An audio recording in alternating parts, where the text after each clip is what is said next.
Abraham Lincoln, the Great Emancipator, an American lawyer, politician, statesman, and vocal opponent of slavery, was elected 16th President of the United States in November 1860, shortly before the outbreak of the Civil War. Lincoln proved to be a shrewd military strategist. He served as the 16th President of the Great United States until his assassination in 1865. Abraham Lincoln is mostly regarded as the greatest president for his leadership during the Civil War and the abolition of slavery. Lincoln's legacy is based on his momentous achievements.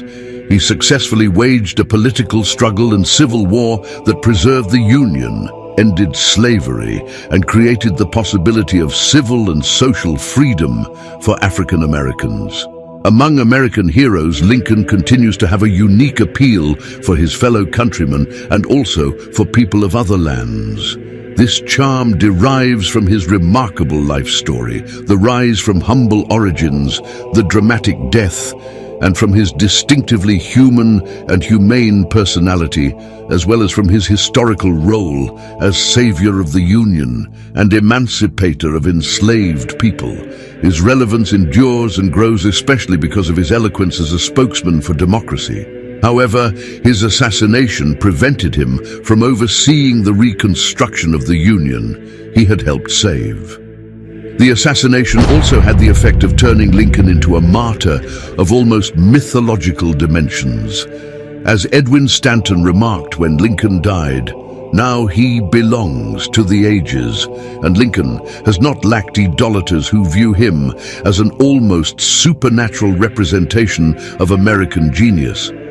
It is much more realistic to see Lincoln as a practical genius. Temperamentally, he was humane, tolerant, and patient, but he also had an extraordinary ability to see events clearly and adapt to them, responding decisively when necessary. Above all, there is his evolution on civil rights. He began the Civil War with thoughts only of restoring the Union, but ended up committing the nation to freedom for African Americans. One of the great unanswerable questions in American history centers on how our nation's social trajectory might have changed had Lincoln lived to serve out his second term.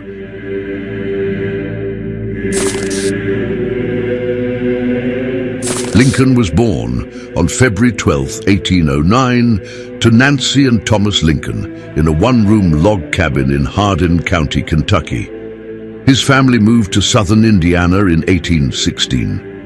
Lincoln's formal schooling was limited to 3 brief periods in local schools, as he had to work constantly to support his family. In 1830, his family moved to Macon County in southern Illinois, and Lincoln got a job working on a river flatboat hauling freight down the Mississippi River to New Orleans.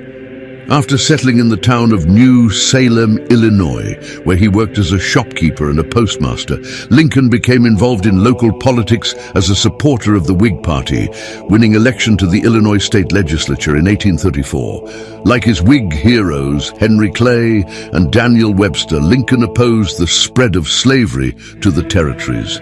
He had a grand vision of the expanding United States, with a focus on commerce and cities rather than agriculture.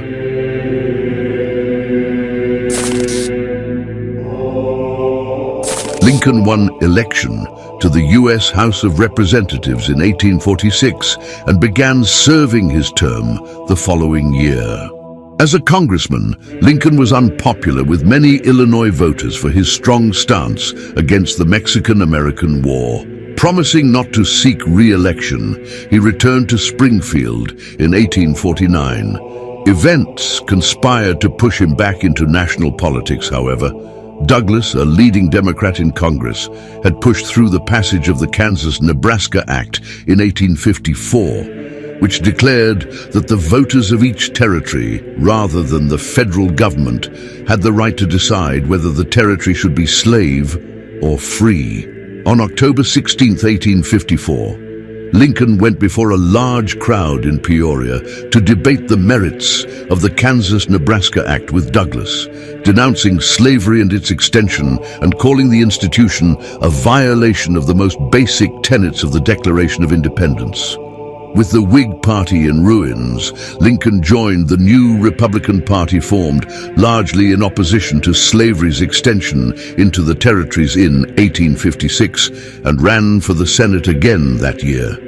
He had campaigned unsuccessfully for the seat in 1855 as well. In June, Lincoln delivered his famous House Divided speech in which he quoted from the Gospels to illustrate his belief that this government cannot endure permanently half slave and half free. Lincoln then squared off against Douglas in a series of famous debates. Though he lost the Senate election, Lincoln's performance made his reputation nationally.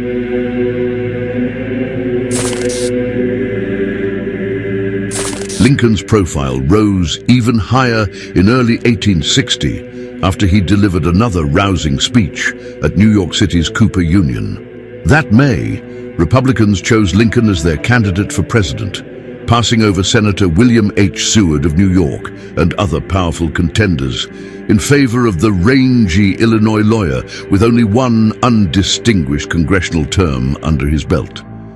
In the general election, Lincoln again faced Douglas, who represented the Northern Democrats. Southern Democrats had nominated John C. Breckinridge of Kentucky, while John Bell ran for the brand new Constitutional Union Party. With Breckinridge and Bell splitting the vote in the South, Lincoln won most of the North and carried the Electoral College to win the White House. He built an exceptionally strong cabinet composed of many of his political rivals, including Seward, Salmon P. Chase, Edward Bates, and Edwin M. Stanton. After years of sectional tensions, the election of an anti-slavery Northerner as the 16th President of the United States drove many Southerners over the brink. By the time Lincoln was inaugurated as 16th U.S. President in March 1861, 7 Southern states had seceded from the Union and formed the Confederate States of America. Lincoln ordered a fleet of Union ships to supply the federal Fort Sumter in South Carolina in April. The Confederates fired on both the fort and the Union fleet, beginning the Civil War. Hopes for a quick Union victory were dashed by defeat in the Battle of Bull Run, and Lincoln called for 500,000 more troops as both sides prepared for a long conflict. While the Confederate leader Jefferson Davis was a West Point graduate, Mexican war hero, and former Secretary of War, Lincoln had only a brief and undistinguished period of service in the Black Hawk War to his credit. He surprised many when he proved to be a capable wartime leader, learning quickly about strategy and tactics in the early years of the Civil War, and about choosing the ablest commanders. General George McClellan, though beloved by his troops, continually frustrated Lincoln with his reluctance to advance, and when McClellan failed to pursue Robert E. Lee's retreating Confederate army in the aftermath of the Union victory at Antietam in September 1862, Lincoln removed him from command. During the war, Lincoln drew criticism for suspending some civil liberties, including the right of habeas corpus, but he considered such measures necessary to win the war.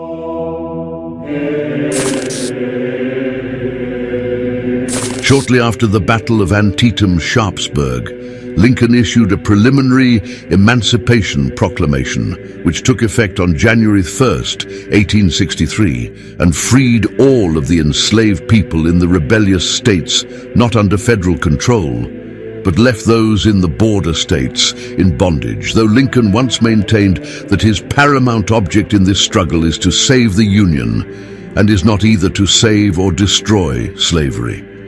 He nonetheless came to regard emancipation as one of his greatest achievements and would argue for the passage of a constitutional amendment outlawing slavery, which eventually passed as the 13th Amendment after his death in 1865. two important Union victories in July 1863 at Vicksburg, Mississippi, and at the Battle of Gettysburg in Pennsylvania finally turned the tide of the war. General George Meade missed the opportunity to deliver a final blow against Lee's army at Gettysburg, and Lincoln would turn by early 1864 to the victor at Vicksburg, Ulysses S. Grant, as Supreme Commander of the Union forces. In November 1863, Lincoln delivered a brief speech at the dedication ceremony for the new National Cemetery at Gettysburg. Published widely, the Gettysburg Address eloquently expressed the war's purpose, harking back to the Founding Fathers, the Declaration of Independence, and the pursuit of human equality. It became the most famous speech of Lincoln's presidency and one of the most widely quoted speeches in history.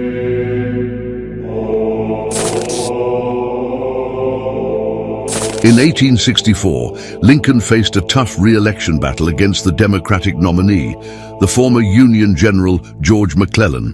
But Union victories in battle swung many votes the president's way. In his second inaugural address, delivered on March 4, 1865, Lincoln addressed the need to reconstruct the South and rebuild the Union, with malice toward none, with charity for all. As Sherman marched triumphantly northward through the Carolinas after staging his march to the sea from Atlanta, Lee surrendered to Grant at Appomattox Courthouse, Virginia, on April 9th. Union victory was near, and Lincoln gave a speech on the White House lawn on April 11th, urging his audience to welcome the Southern states back into the fold. Tragically, Lincoln would not live to help carry out his vision of Reconstruction.